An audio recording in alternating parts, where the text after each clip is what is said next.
As you are preparing for a good night rest today, that's right, a good night's rest, I thought about you. I thought about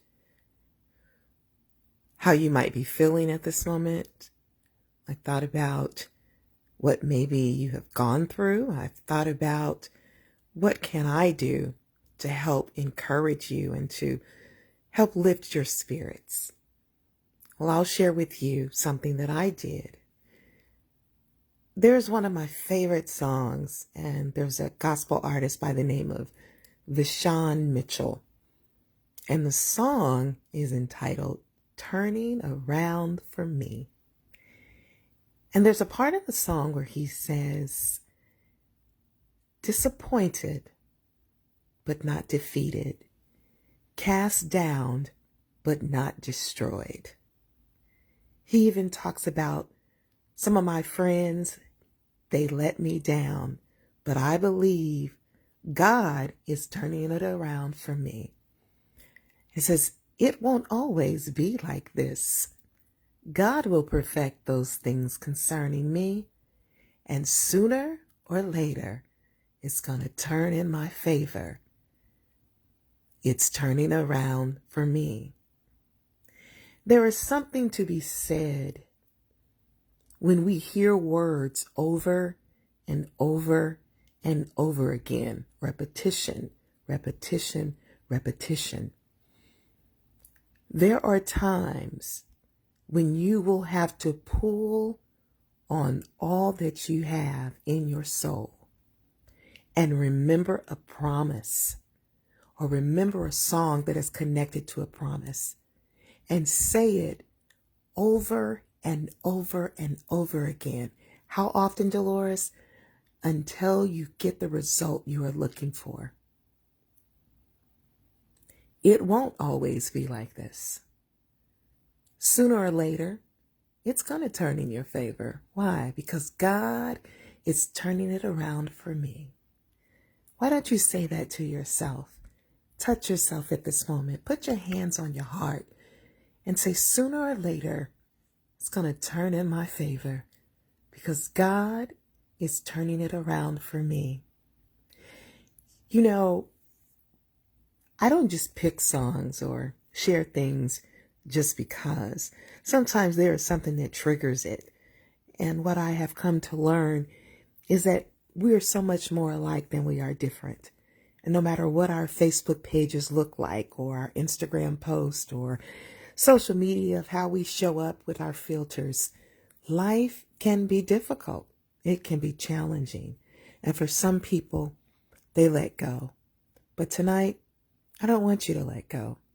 I want you to believe God. I want you to remember that it won't always be like this.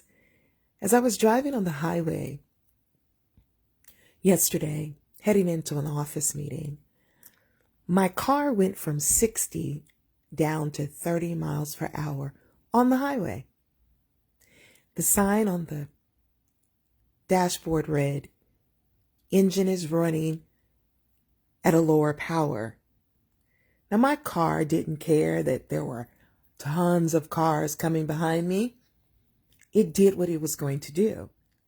And so I had to do what I had to do, which was I put on my hazards, and eventually I pulled off to the side and I let the other cars go by. And I gave thanks. God, I thank you that even in the midst of this car just going wherever it wanted to go, right here in the middle of this ice and this snow, you have protected me. So finally I made it to work, and then I took the car over to the mechanic. Well, I took it to the dealership. After they ran all the tests, the man came back to me and he said, well, your throttle is broken. That means your engine doesn't know, when to go fast or when to go slow. So it's not catching the signal. So that's going to be $600. I didn't panic. Then he gave me some other things that he felt I should pay for. I didn't panic. I picked up the phone and I called my cousin Marvin. Because no matter what you're going through, there's somebody who's already gone through it. They've been through it. So I put Marvin on the phone with the mechanic, and the mechanic began to say what he was going to say. And he didn't change the numbers, and I didn't change my stance. I said, God, you're going to make this work out.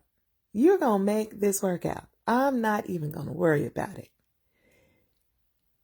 And sooner or later, that day, I ended up going to a different mechanic. And this mechanic was a man who survived cancer. The bottom of his lip is gone. The scarring is obvious, but he is so thankful to be alive. He looked at me, he looked up the parts, he said, I'm going to put the part on in 30 minutes, and I'm going to fix some other things. And that price is going to be about $288. One mechanic said $600 and then another $200. He was up in the thousands. I didn't panic because I know God, sooner or later, it's going to turn in my favor. And he fixed my car. And here's the kicker. I don't get paid until tomorrow. But because my cousin, Marvin, has a reputation, he put his reputation on the line for me. God is always putting his reputation on the line for you. As I laid here tonight, I began to calculate everything that I needed to pay for. Bella needs a surgery and it's going to be $350, and then my car note is due. And if I'm calculating it numerically in my mind, then that would leave me with absolutely nothing. I said, God, no, I can't accept that. So I'm trying to figure it out and trying to figure it out. And I'm trying to figure it out. And a friend reached out and said, how are you doing? And I said, have you ever had one of those days when you just don't know what to say? And the person said, yeah. I said, I just don't know what to say, but I sure would like a pork chop dinner. And then I chuckled. I said, in all of this craziness, Dolores Jones, all you can think about is a grilled pork chop dinner from Red Rock Canyon Cafe. Grill. In Kansas. My friend is in Florida. My friend picked up the phone, found the restaurant, contacted the restaurant, ordered my dinner, and told me to go pick it up. Sooner or later, it's going to turn in your favor. Why? Because it's turning around for me. Favor, anointing, the ability to do what is necessary in that moment. Stand still and see. Be still and know. There is a point in our lives where we can't go on our feelings. We just have to know this is not it for me. This is not it for me. It won't always be like this. God is going to perfect those things that are concerning me, because sooner or later, it's going to turn in my favor, and it's turning around for me. It's turning around for me. And you say that until something inside of you clicks in your soul. And if you cry, cry. If you laugh, laugh. Because sometimes there's so much going on that you've cried so much, all you can do is think and laugh.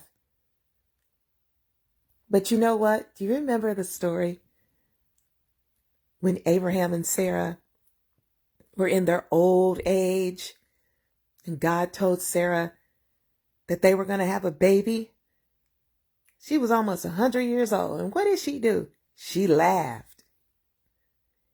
And then she decided to do something on her own. She told Abraham, I heard what he said, but really, do you think God is really going to do that? I'm just imagining this. And she told Abraham, listen, take my handmaiden and lay with her, and she'll give you a child. So Hagar had a son, and then Sarah got mad. And God still kept his promise, and Sarah had the baby, but now Sarah was upset, and Hagar was in the middle of a mess that she did not sign up for. Sarah told Abraham, put the maiden out with your son. He did what he felt he had to do to keep his wife happy. Even after God had promised them what was going to happen, they still got in the mix trying to fix things, and it didn't work out. But let me tell you something. The one thing I love about God, he is just. Abraham put Hagar out. She sat up under a tree with her baby, and she began to cry out to God because they had no more food. And then God sent an answer and saved Hagar and her baby. And he still kept his promise to Sarah and Abraham. And maybe there's a point right now that there was a situation and you decided, I'm going to put my 2 cents in it, my 50 cents in it, and I'm going to do all this. And you're looking up and there's a mess, but you thought you were helping the situation, but actually it looks a little bit worse. That does not change God's promise. It may make you uncomfortable. You may even feel miserable. But sooner or later, if you grab hold of something new, because faith comes by hearing. Some people think it's just hearing the word of God. If you hear something negative long enough, you'll begin to believe that is truth. So now is your opportunity to decide whose report will you believe. Will you believe that sooner or later it's going to turn in your favor because God is turning it around for you? I really hope so. Because sooner or later, it's going to turn in your favor. It's not going to always be like this. I said to myself, Dolores Jones, honey, money is going to fall. It's not going to always be like this. You have so much to offer. And there are people who want what you have to offer. Now, you haven't quite figured out the system yet, but you keep moving. You keep going. You keep doing what you need to do. Because it's going to turn in your favor. And you're going to look back on this and just give it another notch in the belt and put it away in my reference box where I can reference what God always does. So I pray that you have a wonderful, wonderful rest today.